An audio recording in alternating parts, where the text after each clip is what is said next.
Matthew 18. At that time the disciples came to Jesus and asked, "Who then is the greatest in the kingdom of heaven?" He called a little child to him and placed the child among them. And he said, "Truly I tell you, unless you change and become like little children, you will never enter the kingdom of heaven.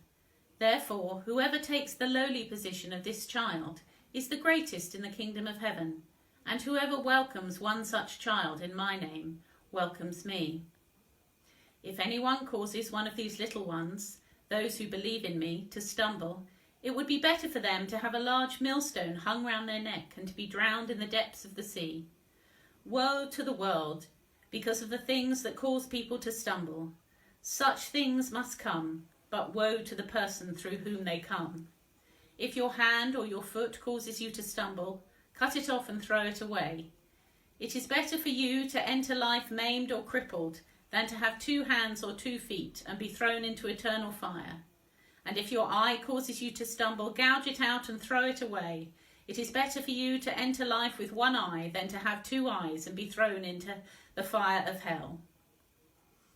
See that you do not despise one of these little ones, for I tell you that their angels in heaven always see the face of my Father in heaven. What do you think? If a man owns 100 sheep and one of them wanders away, will he not leave the 99 on the hills and go to look for the one that wandered off?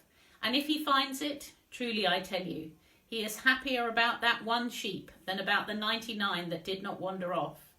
In the same way, your Father in heaven is not willing that any of these little ones should perish. If your brother or sister sins, go and point out their fault just between the 2 of you. If they listen to you, you have won them over. But if they will not listen, take 1 or 2 others along, so that every matter may be established by the testimony of 2 or 3 witnesses. If they still refuse to listen, tell it to the church, and if they refuse to listen even to the church, treat them as you would a pagan or a tax collector. Truly I tell you, whatever you bind on earth will be bound in heaven, and whatever you loose on earth will be loosed in heaven. Again, truly I tell you, that if 2 of you on earth agree about anything they ask for, it will be done for them by my Father in heaven. For where 2 or 3 are gathered in my name, there am I with them." Then Peter came to Jesus and asked, "How many times shall I forgive my brother or sister who sins against me? Up to 7 times? Jesus answered, "I tell you, not 7 times, but 77 times. Therefore the kingdom of heaven is like a king who wanted to settle accounts with his servants.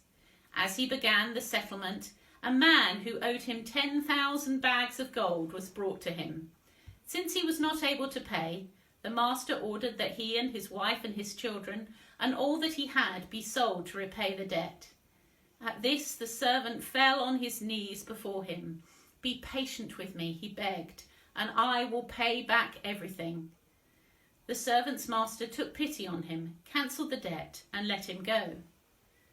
But when that servant went out, he found one of his fellow servants who owed him 100 silver coins. He grabbed him and began to choke him. 'Pay back what you owe me,' he demanded.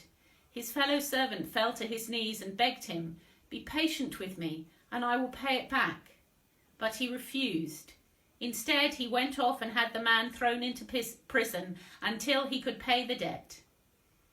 When the other servants saw what had happened, they were outraged and went and told their master everything that had happened. Then the master called the servant in. 'You wicked servant,' he said, 'I cancelled all that debt of yours because you begged me to. Shouldn't you have had mercy on your fellow servant, just as I had on you?'